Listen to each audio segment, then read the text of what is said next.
Hi, this is Michael Alago, and you're listening to Sonic Perspectives.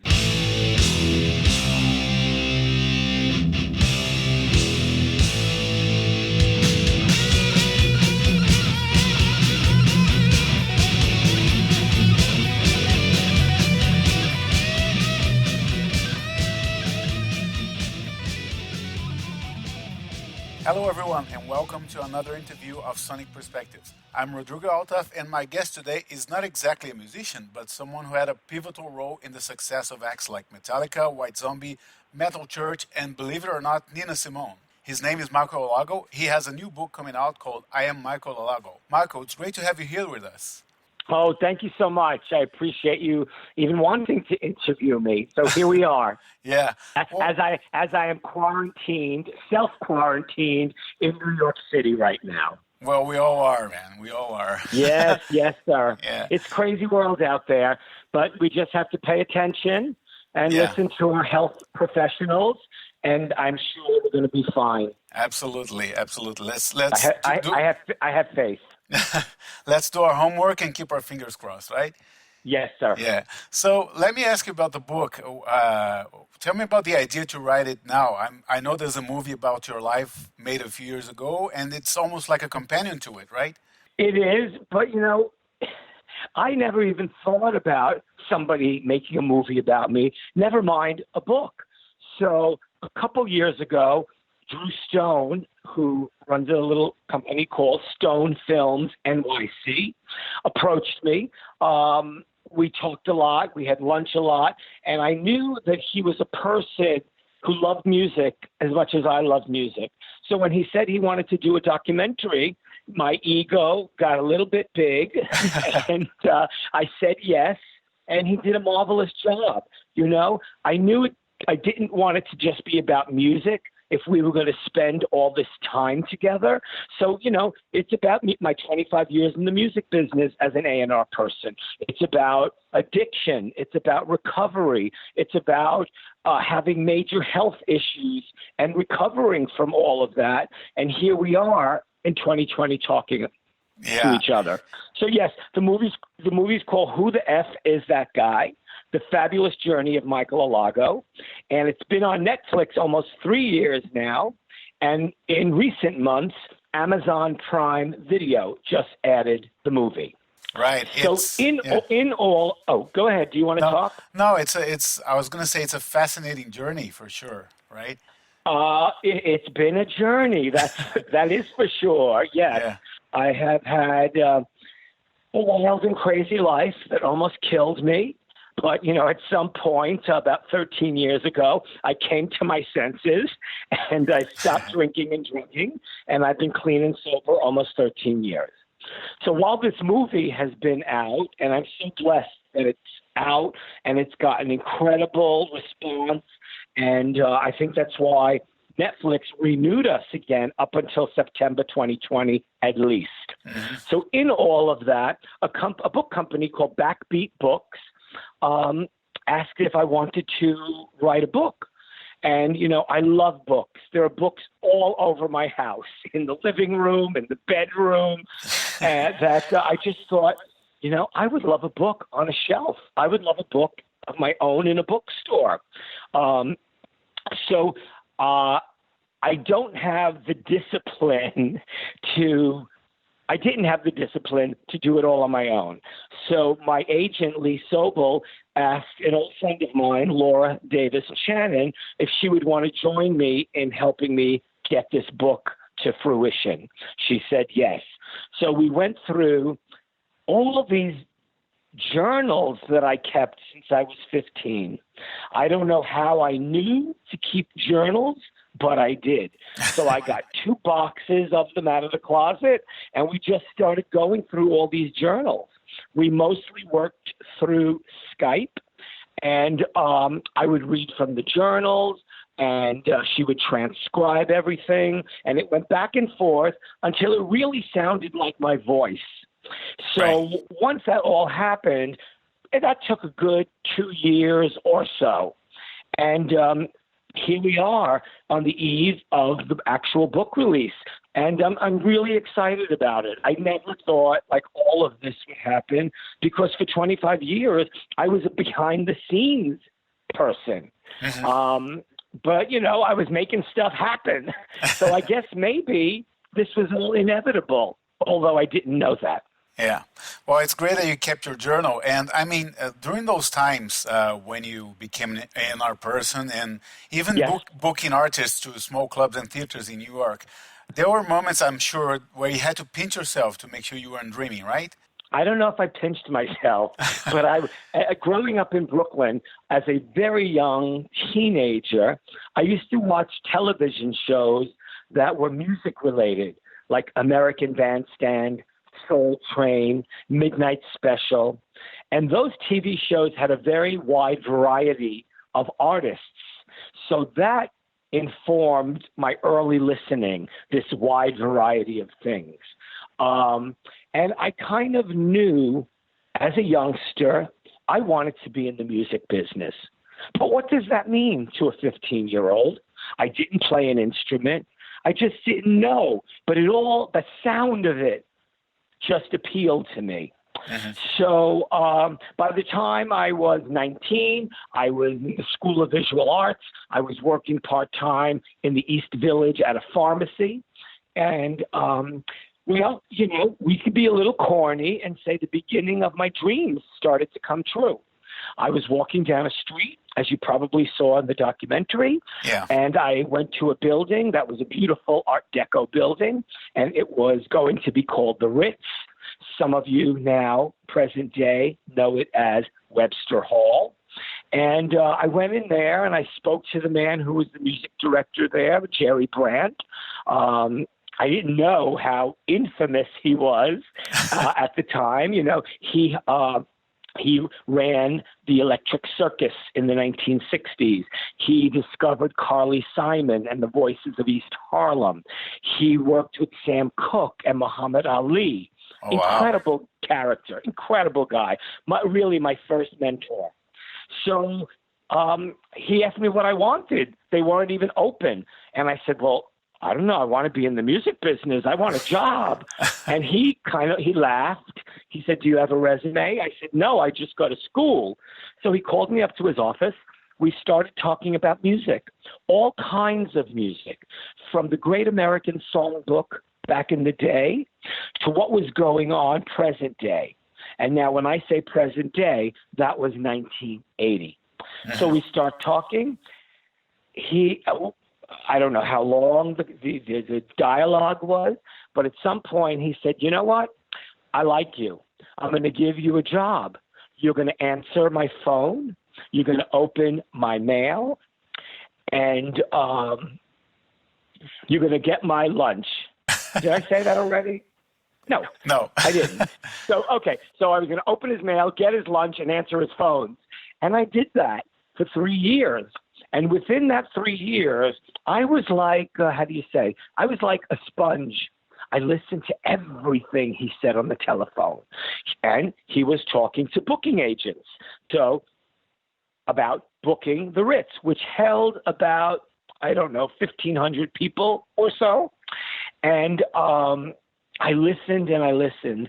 And about a year later, I became the assistant booking director there because I really listened to him and I knew how to begin speaking to booking agents. So I did that for 3 years. And did I pinch myself? I don't know. But I was so thrilled that really my dream of being in the music business had started. I was 19 years old, and I was working there for 3 years. And then 1983 was the beginning of the next 25 years at record companies. Wow. And I mean, during the book, you tell a lot of stories about different encounters that you have. I'm curious about two of them in particular. The one with Bruce Springsteen, where you help him with the hangnail, and Henry Rollins. Was hysterical. Oh, that's a doozy. Sure. Why not? I've always loved Bruce Springsteen. The minute his first two records came out, I was in heaven. I thought he was an incredible singer-songwriter. So we'll fast forward a little bit. I think it was the tour of the river, if I am not mistaken. And back then, it wasn't as strict as it is now. If you don't have an all-access pass, you can't go here. Oh, that's for after show. And you know what? I have always been ballsy. I've always been brave. I've never had fear. And I thought to myself, I'm going backstage. So I made my way backstage. I found his dressing room. I knocked on the door, and I said, hi, my name is Michael Alago. I am a really big fan, and, I'm so glad that I'm here. And, we met once backstage at the Calderon Concert Hall, and you signed my scrapbook. And he was just looking at me like, okay. And so finally we're just talking for a minute, and I said, well, you don't look so good.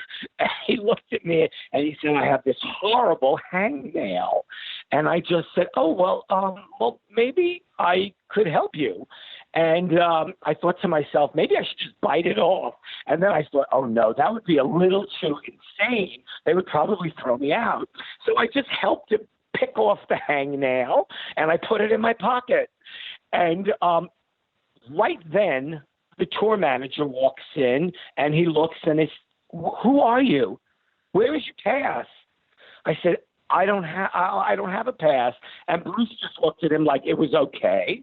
But Bruce looked at me and said, I got to go on in 20 minutes. I said, oh, you've been so kind. Thank you very much. And the tour manager wants to throw me out. And the next thing you know, I said to him, can you take our picture? And he just looked at me like, get rid of this kid. So he took our picture, and that's the little picture that's in my book. Yeah. Yeah. There's one with David Lee Roth as well. What year was that? And what was it like to meet him? Oh, God. Oh, fabulous. Totally wild, crazy, and fabulous. I met him twice. But that picture is by Joe. Wait, is it in the book?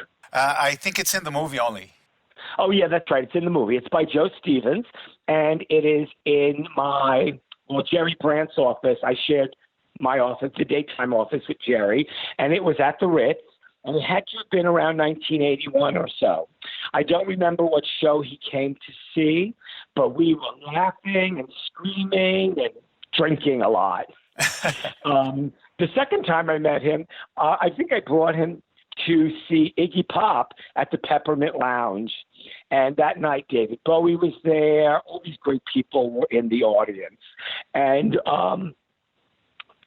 those were just like the two times that I met David. Right. Henry Rollins, we didn't talk about him. Well, we didn't talk about him yet. Yeah.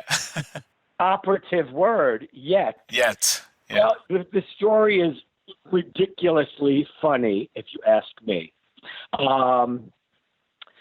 It was in the daytime at the Ritz. I was at my job because I was there usually from 10 to 7. I'd go home and then come back for the entertainment. So my friend, who I had just met that year, who I've known now 39 years, Danny Fields. Danny Fields is historic. Danny discovered Iggy and the Stooges. He managed the MC5. He managed the Ramones. And he's just fantastic. So we're friends, both gay. And Black Flag were playing one day, and we love Henry Rollins. Now you got to remember, Henry must be about in his early 20s then, so he was looking pretty damn good. Oh yeah. Yeah. So they were doing a sound check, but they went on with that sound check for like 45 minutes. So when the sound check was over, our office door happened to be open, and he came in. He just threw himself in a chair, filled with sweat. Maybe like, I don't even know if he had a T-shirt on, but these very short shorts. And we just started talking. So, and Danny and I were in heaven because we love Henry. So by the time he got back up, just to say goodbye, and he was rejoining his band to maybe go to the dressing room or something. Danny and I dove on the chair and smelled the chair because we were hoping that it smelled like Henry Rollins. It was very, very Spinal Tap.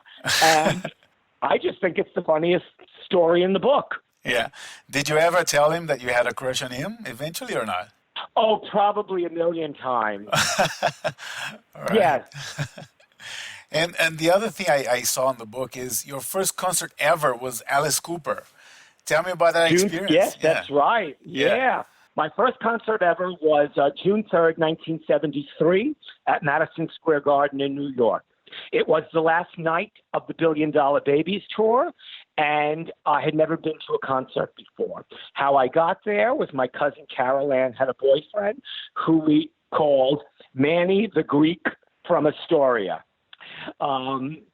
which was just, it was nice. It was sweet. Manny the Greek from Astoria. My cousin didn't want to go. She said, take my little cousin. I was 13 years old. But I had seen Alice Cooper on the Midnight Special, and I had ordered his album, I think it was Killer. And I just thought, wow, I'm getting to see this guy who I've seen on TV. I loved the theatricality of it all. So that was my first concert. And, we had these seats that were like brown tickets. The brown seats were like the worst seats in the whole world. So at one point, I just said to Manny, we got to make our way down there. I don't know how I knew to say that to him, but we got close, not on the orchestra, not on the floor, but we were pretty close. And it changed my life forever. And to this day, I still respect and love Alice Cooper so much. Oh, yeah. I saw him, last time I saw him was 2017. He's still doing the same thing, and we still keep we take our jaws from the floor every time we see him. Wait, it's amazing. I love that you said that, because I say the same thing. Like 40 years later, I'm seeing Alice Cooper at the Beacon Theater in New York. It's the same exact show, and I love every single moment of it. I know. Always. Fabulous. I know. Fabulous. Yeah. And as much as I love the stories in the book about all the famous artists, when you get personal, to me, it's equally interesting. For example, I saw that you knew that you were gay very early on in your life, and you grew up in a Hasidic community. I wonder if that if they felt threatened by you or offended by you in any way. Well, no. Well, you know what? I can tell you. I'm going to say no. I don't think I threatened anybody in the neighborhood. As a matter of fact, I was this cute little thing, and on the Sabbath, the Hasidics are not allowed to touch electricity, and there are certain things they're not allowed to do. So when I would be coming down the steps, like if one of the old ladies or an older gentleman opened the door and saw me, and it was the Sabbath, they would say to me, could you turn my lights on for me, or could you turn my lights off? And they would give me $1. So, it was just a nice thing. And that had nothing to do with any kind of sexuality at all. I was just a little kid who lived in the building. But in that neighborhood, which right next door to Borough Park was like Bay Ridge and Bensonhurst, and it was kind of a toughish Italian neighborhood. And of course, I loved all the young men.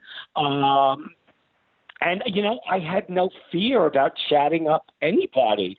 And, for some reason, and I say it in the book, I don't think I ever saw a closet in my life. Closets are for clothes anyway. And I just thought, you know what? At a very young age, I just thought, you're either going to like me or you're not going to like me. And I don't really care. I don't know where that came from. But that's just how I felt at a very early age. I love that you wrote that. I never saw a closet. I did pinpoint that to ask you about later, but I love that line. Oh, good. Yeah. And going back to the music world, you mentioned seeing a band called Suicide in those early days. What can you tell me about them, and why weren't they a little bit bigger? Oh, boy, Suicide. Ay, ay, ay. One of my favorite bands of all time. Suicide were an electronic band. They were very heavy, very atmospheric. There was a lot of distortion in the music. Sometimes it almost had a dance quality to it, but always very, very dark stories about New York and sex and drugs. And I just fell in love with the sound of this electronic music. Then one day in 1976, I went to Max's Kansas City and I went to see Suicide. I sat on a little step on the left of the stage, and Alan Vega blew my mind. He was insane. He was very charismatic. He was like a wild animal on stage, and you didn't know what was going to happen next. And when he really got into the whole performance, he would take his microphone and bang it in his face, and his lip would cut open, and I was in heaven over all that stuff. Now, never mind that half the people had left already. And so once it was over, the first time I went upstairs, and I was maybe 15 or 16 maybe years old, and I introduced myself to Alan, and he just thought, I can't believe you love us. And I just thought, I absolutely adore you. This is the greatest thing I've ever heard. And can we take a picture together? The picture, I believe, is in the book. Did you see the picture in the book? The copy I received was just an advanced copy with no pictures. But okay, yeah. When we hang up, I'm gonna email you a few pictures when we hang up. Sure. And you'll also let me know if you need pictures for the article. Sure. Mm-hmm. Yeah. Okay. So that's like Suicide, and after that, we became very close friends. And so I've been friends with Alan, his wife Liz, and their son Dante forever. I think Alan, I was friends with 34 years. Oh, wow. Up until the day he passed. I just loved and respected him as a performer and as an artist. I loved his sculptures and his paintings and his pencil drawings, all very dark, very different, totally fantastic, very unique person unto himself. And, I miss him every day. Yeah, I think if you ask me, Suicide were ahead of their time and maybe too ahead of their time because they paved the way for all the new wave that came after, right? Oh, please, of course. I mean, I think if it wasn't for Suicide, I don't know if Depeche Mode, Ministry, Soft Cell, I don't know if any of those bands would exist because they really do owe a nod to Suicide. And not only that, if I may say, Bruce Springsteen thought Alan was incredible. Bruce, there was a tour where I think I talk about it in the book, where Bruce came back out to do an encore, and it would just be him either on the harmonium or the piano, and he covered a Suicide song. The song that Bruce covered in 2014 was Dream Baby Dream. Oh, wow. Yes. Is that from the first record? I think it is. And I love the first album, and I lost my mind when I heard Diamond's Fur Coat Champagne, which was the second album. Anyway, Bruce adored him. Publicly, he always had the most loving and respectful words regarding Alan. And I think Bruce might have even said something about Alan in Alan's obituary in the New York Times. Yeah, Suicide was definitely way ahead of their time. And I'm so glad that I got to know him. And I don't know how many gigs I saw from 76 until 2000. Right. Another one of those friends of yours that should be bigger is the Cro-Mags, right? Well, I don't know if they should be bigger, but I've been a fan of the Cro-Mags since the early 80s. At some point, I wanted to sign them to Elektra, but I had to double think that because they were very underground. They didn't appeal back then to a huge audience, but I thought, you know what? These people are very, very special. Now, I was friends with Harley back in the day. He would visit my office all the time. At one point, I had Edward Mapplethorpe, Robert's younger brother, shoot an extraordinary portrait. Then life happens, and he went his way, I went my way. And I thought it would have been very unfair of me to sign them to Elektra, because Elektra was a major label, part of a corporation, Time Warner, and, you know, nobody would have loved the Cro-Mag at Elektra like me. You know, people were really cool there, but they weren't that cool. You know, they weren't going to go out to the Lower East Side at 1 o'clock in the morning to a bar or a little club to see the Cro-Mag. You know what I mean? Yeah. I just thought it was it would have been unfair. So I just continued to love them and to talk about them every chance I got until today. All right. And, you know, I'm friends with John Joseph. We've been friends, I don't know how long. We always have lunch together, dinners together. He's just also a very charismatic person who has done so many things with his life. He has 2 or 3 books out. I think he has a cooking channel on YouTube. He's a motivational speaker. And you have to have that kind of respect for somebody who achieves all that in their lifetime. Of course. That's my little Cro-Mag rant. Cromance is a good word too. Oh, absolutely. Yeah.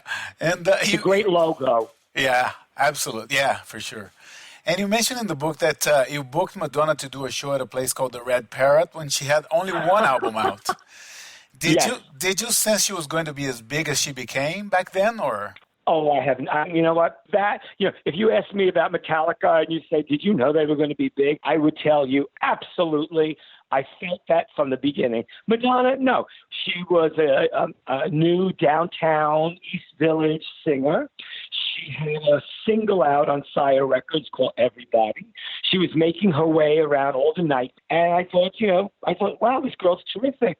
So I called her agent, Rob Light, at ICM.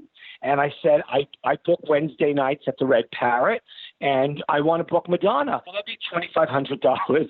And I thought, nah, I want to give her $2,000. And in the end, I probably gave her the $2,500. She did two, maybe 3, but I think 2 songs to backing track. And everybody in New York was there because it was the beginning of her being the talk of the town. Oh, okay. So, yeah. So it was the beginning. People were starting to talk about her, and everyone knew her album was coming out shortly. And, she was great. Right. And, well, our website focuses more on metal music. So the biggest thing for our viewers to know about is how you signed Metallica. Tell us a little bit about that. You were the one asking me 100 questions before you even got to this. I know. Which is absolutely fine. I know. A lot of people in these interviews, they don't ask me about suicide. They don't ask me about Henry Rollins. So I'm more than happy to tell those funny stories. And, everybody could read it in the book. That is called I Am Michael Alago. Breathing Music, Signing Metallica, Beating Death. So what's your next question? Yeah, tell us about signing them, and how did John Zazula from Megaforce Records take it? Oh, well, initially he didn't take it very well. So let's see.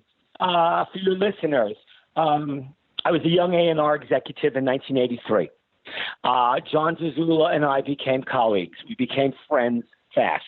He had a small label, independent, called Megaforce. He wanted me to hear some of the albums that he was putting out. I think the first 3 records he played for me was Metallica, Raven, and Anthrax. And he thought Raven were going to be the biggest band in the whole world. So he asked me, would I give them demo money? Sure. I gave them $5,000. I said, give me your best 5 songs, and then we can talk about it again. But the problem was I had just heard Kill 'Em All. Never mind that right before I started at Elektra in 83, me and my friend Phil Cavano, who now is in Monster Magnet, went to see Metallica in Brooklyn at L'Amour in 1982, and it was over the top. It was fantastic. And so now we're back in 83. And so I give John the money. I hear Kill 'Em All, and I think to myself, I got to have these people in my life. So, a little bit of time goes by. I have some business to do on the West Coast in San Francisco. So I know Metallica are playing at the Stone in San Francisco. I go see him, and that's when I completely lost my mind. I thought it was the greatest thing I had ever heard live. I thought James Hetfield was this charismatic ringleader with the best smile I ever saw in my whole life. And I just thought, wow, this guy knows how to whip a crowd into a frenzy. And he was so charismatic on that stage. And then your eyes kind of darted to the other members of the band, and I thought, these people are extraordinary. So after the show, I gave my card to Lars, and I introduced myself as Michael Alago from Elektra Records, and he looked at me almost a little odd because here, he must have been maybe 21 or 22, and I was 23 or 24. I had probably a T-shirt and jeans on. I didn't look like a corporate record executive. Right. Never did my whole life. So we talked for a minute, and I said, I love you guys, and I wish that I could sign you to Elektra. So not much happened after that. I said, keep in touch. So time goes by, and the beginning of 1984, he says, we're coming to New York to play Roseland as part of a Megaforce evening in August, and Metallica in the middle. It's Raven, Metallica, and Anthrax. So I said, absolutely, I will come. So I go, and I see them at Roseland, and it was so extraordinary. I mean, I don't even know, what to say. They ripped the proverbial roof off the fucking place. People were insane. I was really drunk. I made my way through the crowd of all these leather jackets, and all these people were mostly young men. I thought that was the greatest thing I ever saw in my whole life. And when the show was over, I just went backstage, and they were towel drying themselves off, and I reintroduced myself. And I was hugging everybody and kissing everybody, and they all looked at me like, who is this person? So Lars had to say, Jane, Kirk, this is Michael Alago from Elektra. And they continued to stare at me because, like I said, I was young. I looked like them. I was not a record company executive. I didn't have that look of a record company executive. So I let them know they should be on Elektra because a little label they didn't have the finances to take them to that next level. Right. The next day, yeah. So at some point between all, because there's a lot of stuff happening right now in my life as an A&R person. So at some point, I let John Zazula know, love the demos of Raven, but I'm going to pass on them because I want to sign Metallica. Well, that was not a good conversation after that. Yeah. There was like a dead silence. And he was really not happy. And I explained to him that I felt a small label could not take them to the next level. So let's figure out how this is going to happen. So to make a long story short, our business affairs people started talking to their business affairs people, and a deal was made. And everybody walked away financially satisfied. And, that signing of Metallica was historic in the business. And after I signed them, all the other A&R people thought they were going to find their own Metallica. But that doesn't happen. That doesn't happen. Yes, there were many great artists out there, heavy metal, the beginning of thrash, but Metallica were totally unique unto themselves, and they still are. That's why we're talking about them right now. And, 36 years later, they're still playing stadiums because they're that fabulous. They're that fantastic. It's an extraordinary story. So, that signing helped get them to the next level and the next level. And like I say, the rest is history. Great Yeah. history. Oh, for sure. Yeah, I did speak with John when his book came out a few months ago, and he was, he mellowed out to the fact that he lost Metallica to Elektra. I think in his own words, they needed a bigger label to be bigger. So he was resigned for that, I think. Yes, of Yeah. course. Of Yeah. course. But do you still keep in contact with the Metallica guys nowadays? And what was the last album that you were involved with? When I signed them, they had made Kill 'Em All. They were in the middle of making Ride the Lightning. Ride the Lightning came out at the same time they actually signed to Elektra. So we wound up picking up Ride the Lightning, and it was on Elektra, but we had to use the Megaforce logo as well. Fine, that was part of the deal. To use their logo, I think, for the next two records. So the record I fully worked on that came out on Elektra was Master of Puppets. And, talk about a historic album. And by that time, even the songwriting was so different than the first two albums. These were young people who were dedicated to what they were doing. You could call them alcoholic, you could call them whatever you want to call them, but they were always fantastic. They always knew what they wanted to do. They were always focused. So, I don't know, at one point I wound up leaving Elektra, but, after that, we had like the 598 EP, we had Injustice for All, and then by the time the Black Album came, I wasn't making the money that I wanted to make at Elektra, so they were, I got a lot of phone calls from Geffen Records, and I wound up going to Geffen Records. So, but yes, I do keep in touch with them, not as often as sometimes I'd like, because you know what? I do my thing. I have a complete life, and so do they. So whenever I know they're in the tri-state area, or I saw them a couple years ago in Quebec for 2 nights at these 2 stadiums. One was an old stadium that after they played, they were tearing it down. And the following day was the new stadium, and they were inaugurating that venue. Yeah, it was fabulous. But yeah, we keep in touch, and it's incredible, I mean, I love the records. I loved Death Magnetic that came out like in 2009. I thought Hardwired to Self-Destruct was almost going back in time a little to some older records, but it was very modern and very fantastic as well. There you go. Yeah. And one question I have is about Flotsam and Jetsam, which you helped find. And you also suggested Jason Newsted, who played on their first album, to replace Cliff in Metallica.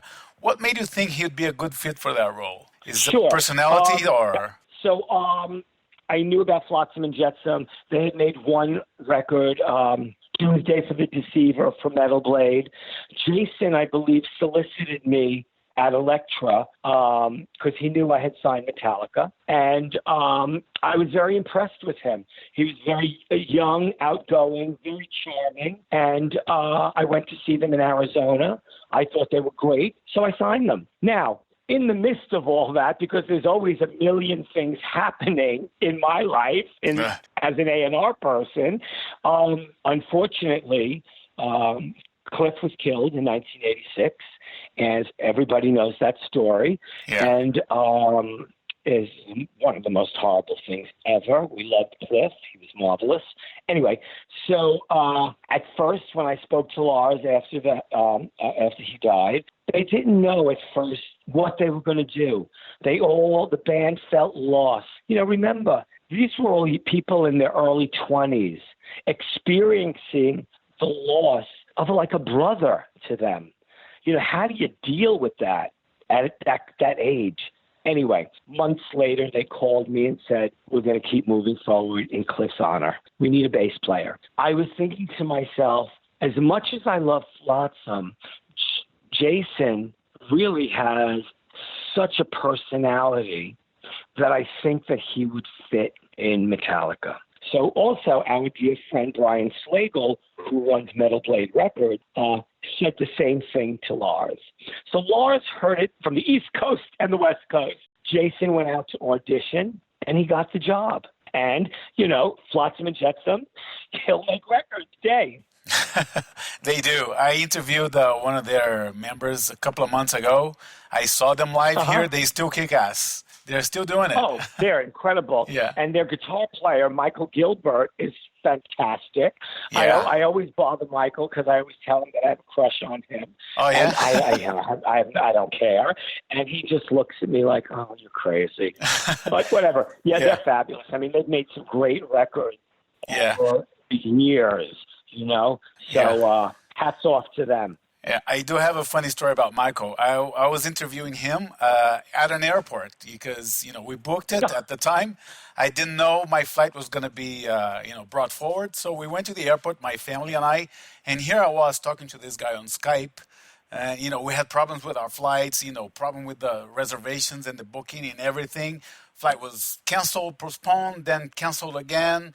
A true nightmare. And here I was talking to this guy on Skype, and my wife was giving me the evilest look you'll ever know, man. Horrible. But anyway, but it came out okay. Now for dramatic change of subject. I like what you said about Nina Simone in the book. Each performance becomes a group psychodrama that could easily topple into disaster or turn into triumph. Tell me about that experience. Yeah. Well, that's a quote from a publication. I didn't say that. Oh, okay. Yeah, I believe that's a quote. We used a lot of quotes because our chapter is very big. For me, I heard Nina Simone at a very early age at my Aunt Jenny's house in Brooklyn. And I thought the voice was out of this world. It was very smoky. It had an androgynous feel to it, although as a young person, I don't know if I knew that word, androgynous. But when I heard that voice, I fell in love. And then days go by, years go by, and I just become a huge Nina Simone fan. I got all her recordings on vinyl, and I just thought, she's incredible. So at some point, I want to sign her to Elektra Records. Nobody wants me to sign her. They say she's a has-been and she's a problem, and none of that bothered me at all because I had such great love for the music at first, not the person yet, the music. I felt that Nina Simone, if she was singing George Harrison, Here Comes the Sun, or if she was singing Bob Dylan, Just Like Tom Thumb's Blues, this is a person who knew how to get to the heart of the matter of a song and reinterpret it so that, wow, did she write this? That's what's like her renditions of other people's songs were immaculate. They're very, very special. So at some point, they wouldn't let me sign her to Elektra. I would go all over the world flying to see her. We became very good friends. She was not easy to deal with. But you know what? That's life. Sometimes incredible artists are not easy to deal with. She was bipolar.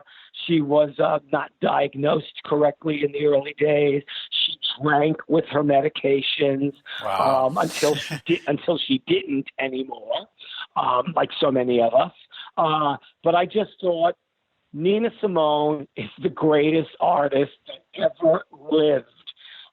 She's my all-time favorite artist.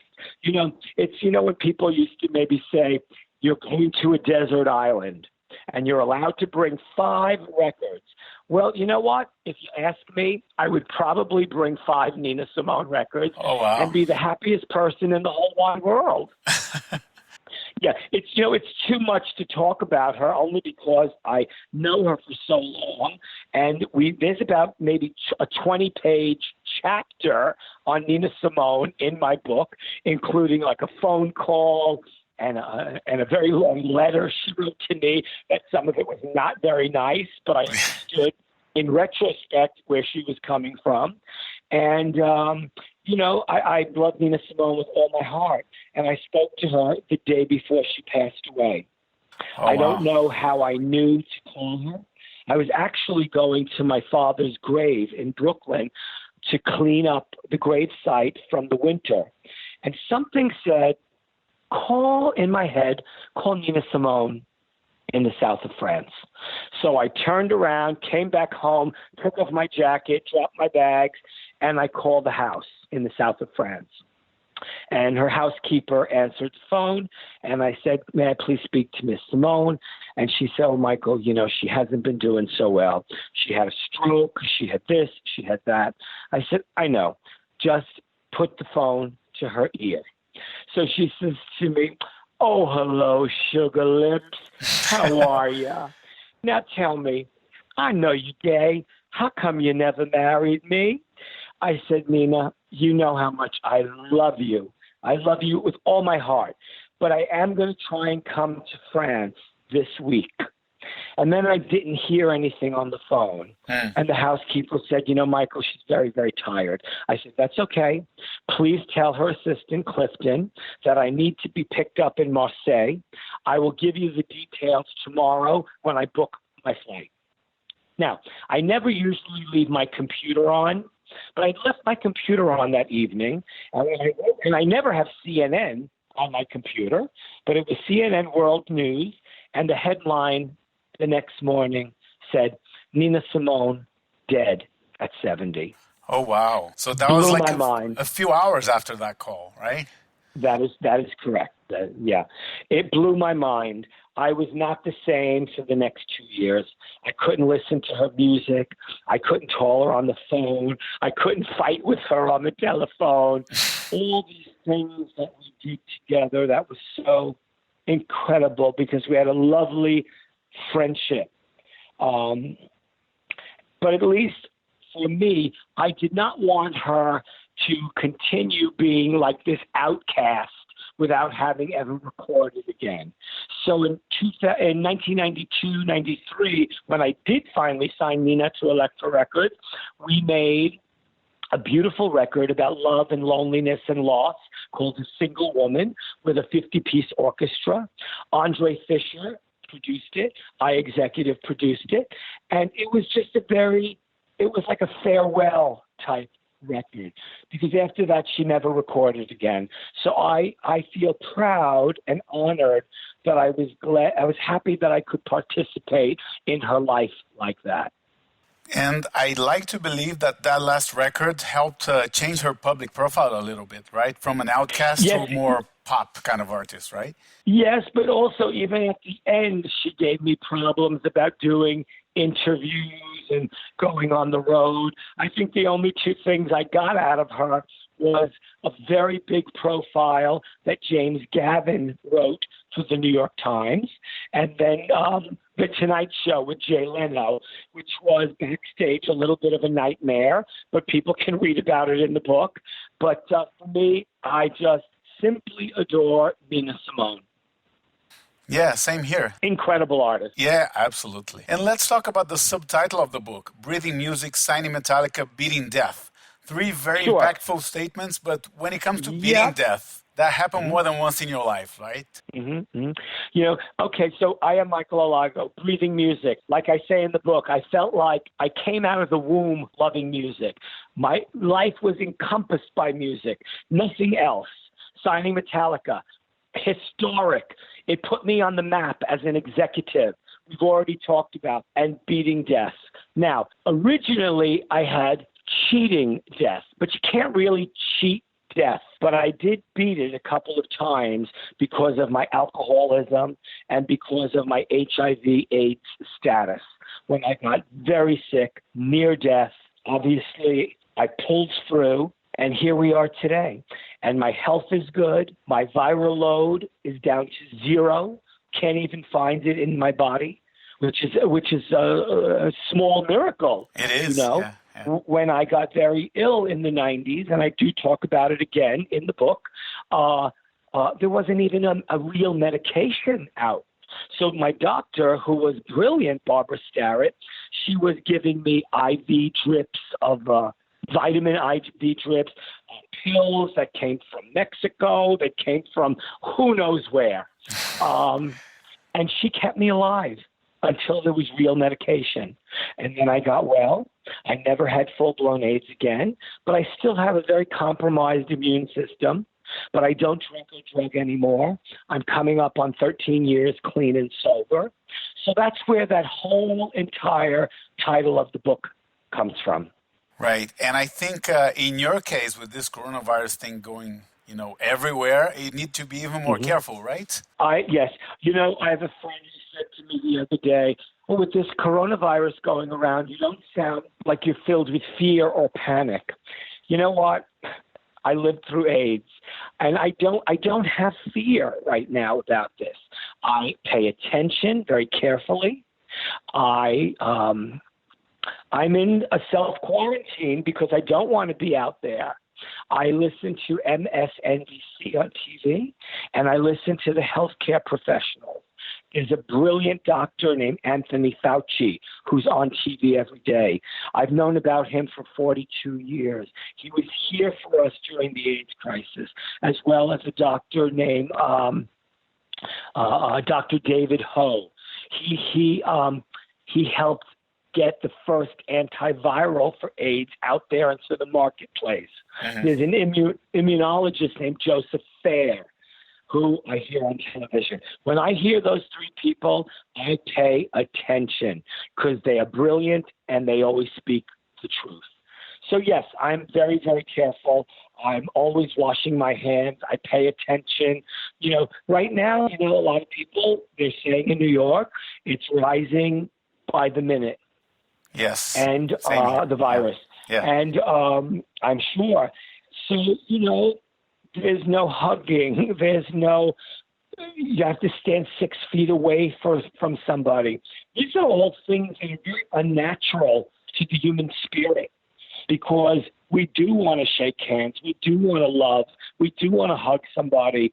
And it's almost futuristic, if you ask me. It sounds like something from a science fiction book or movie. Oh, yeah. But you know what? We've gone through many, many things. Health-wise in this country and abroad, we will get through this. And yes, I take extra precaution every day with my health. You took a career change a few years ago where you took on photography, right? Tell me about that work and also working with Robert Mapplethorpe as well. Sure. After about 25 years in the music business, it's around 2005 now. And I feel that and I see that it's the beginning of the internet and people are downloading and file sharing and basically stealing. And I just thought to myself, this is the beginning of a very different music business, and I don't think I want to be part of it. Never mind that I was getting sick again. I was not feeling so well. So I just thought, I was at Palm Pictures. I was working with Chris Jericho's band Fozzy. I was working with Local H from Chicago. And I was working with a little band that I love called Speed Dealer that I had Jason Newsted produce for me. So I wound up leaving there in 2005. I always loved photographs. And I love the stories that photographs tell. So I thought to myself, I've been collecting pictures all these years, and I'm going to take my own pictures. And, they always say, I don't know what the correct quote is, but it's like, do what makes you feel happy. Do what turns you on, for lack of a better word. So I just thought to myself, I'm going to take pictures of men. I'm going to take pictures of men who are scarred and tattooed. And that's what I did. And I have 3 books out of male erotica. And now I'm working on a black and white book of portraits. And I only take these pictures with the iPhone and the Hipstamatic application. I love everything that comes out in a square. And these pictures come out extraordinary. Most of these pictures are musician friends of mine. They're backstage. They're everybody from Logan from Machine Head, Billy from Biohazard, Roger from Agnostic Front. And I've just been taking these incredible portraits. So it has nothing to do with my previous 3 books, although everything has almost like a sexy feeling to it because I'm taking the picture and it has an atmosphere about it and it's very, very rock and roll. So I've been working on that too. And, also I don't officially work in the business anymore, but, in 2009 and 2010, Cyndi Lauper called me. So I A&R'd two of her albums, a dance record and a blues record, which I talk about in the book called Memphis Blues. We'll save that for your listeners. But these days, I still do press for my movie, but also I'm always out listening to new music. I'm always at St. Vitus Bar in Brooklyn, anywhere that still has heavy, heavy music. And we'll do a little closing story. So yes, I still listen to hard music. I love to find new independent bands that are great. My cousin Julie calls me from Florida. She says my next door neighbor's son has a band. Now, I've heard that story for 30 years, and everybody winds up being good, not great. So she sends me an independent release by a band called Ether, and their record is called There Is Nothing Left for Me Here. And I get it, and it's heavy as fuck. It is brutal and in your face, and it's exactly the kind of music that I love. So I go down to South Florida to see them. They're terrific. I asked them if they'd like my help. They say yes, and I said, I'm going to get you a record deal. Now, these days it's very hard to get new bands a record deal, but given my status and what I did in the business, it was helpful. I went to 10 independent labels. 9 of them turned me down. And then my dear friend, the fabulous Mike Gitter at Century Media, signed them. So Ether are now called Ether Coven. They have a new record out called Everything is Temporary Except Suffering. Eric Rutan from Morbid Angel produced and mixed the album. It is brutal. It is majestic. It is heavy. And I think it might be one of my favorite records, even though 2020 is still early. It could be my favorite record of the year. Oh, wow. So I don't know what else to tell you after that, except it's been marvelous talking to you. Absolutely. Thank you. Yeah. Peace and love to all you listeners out there. Michael, thank you so much, man. All the best with the book release, okay? Thank you so much. Okay, everyone, thank you for listening, and I hope you enjoyed this interview with Michael Alago. Make sure you pick up a copy of his new book, I Am Michael Alago. You can listen to this interview also on iTunes, Stitcher, Google Podcast, and iHeartRadio. Also, please follow us on Twitter and Facebook, and subscribe to our YouTube channel.